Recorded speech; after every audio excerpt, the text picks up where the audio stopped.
Thayir Sadam. நான் உங்கள் மீனு. இன்றைக்கி நாங்கள் பார்க்க போகிற ரெசிபி சில்லி இட்லி. பாத்திரத்தில் ஒரு குழிக்கரண்டி அளவுக்கு ஆயில் ஆட் பண்ணிக்கொள்ளுங்க.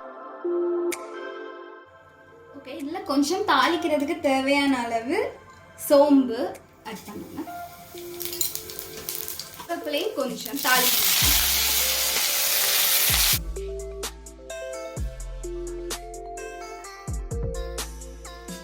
நெக்ஸ்ட் இதில் 150 கிராம் வெங்காயம் நறுக்கி ஆட் பண்ணுங்க.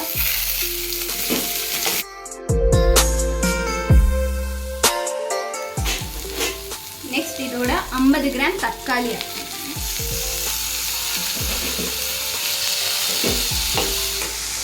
நெக்ஸ்ட் இதோட 1 டீஸ்பூன் இஞ்சி பூண்டு விழுது ஆட் பண்ணுங்க. இதை நல்லா வதக்கிக்கணும்.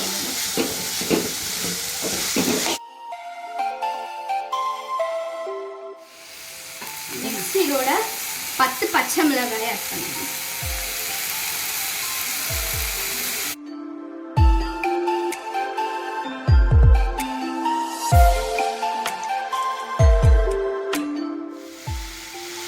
நான் யூஸ் பண்ணுற இந்த மிளகாத்தூளில் ஆல்ரெடி தனியாத்தூள் இருக்குது. ஸோ நான் தனியாத்தூள் தனியாக ஆட் பண்ணாமல் இதோட சேர்த்தே 3 டீஸ்பூன் மிளகாத்தூளாக போடுவேன். நீங்கள் போடும்போது 2 டீஸ்பூன் மிளகாத்தூள் 2 டீஸ்பூன் தனியாத்தூள் வந்து போடுங்க.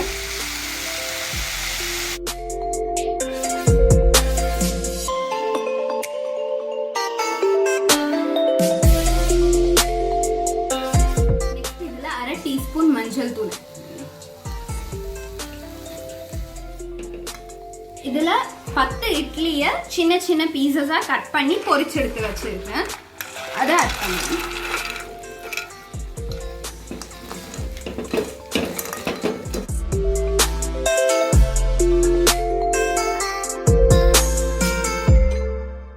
உப்பு ஆட் பண்ணுங்க. இது கொஞ்சமாக ஆட் பண்ணுங்க. ஏன்னா இட்லியில் ஆல்ரெடி உப்பு இருக்கும். ஸோ அதுக்கேற்ற மாதிரி ஆட் பண்ணிக்கொள்ளுங்க.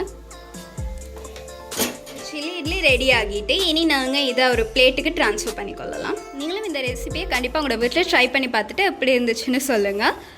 இந்த வீடியோ உங்களுக்கு பிடிச்சிருந்தால் லைக் பண்ணுங்கள், கமெண்ட் பண்ணுங்கள், ஷேர் பண்ணுங்கள். இந்த மாதிரி நிறைய வீடியோஸ் பார்க்கணும் வேண்டாம் எங்களோட சேனலை சப்ஸ்கிரைப் பண்ணுங்கள்.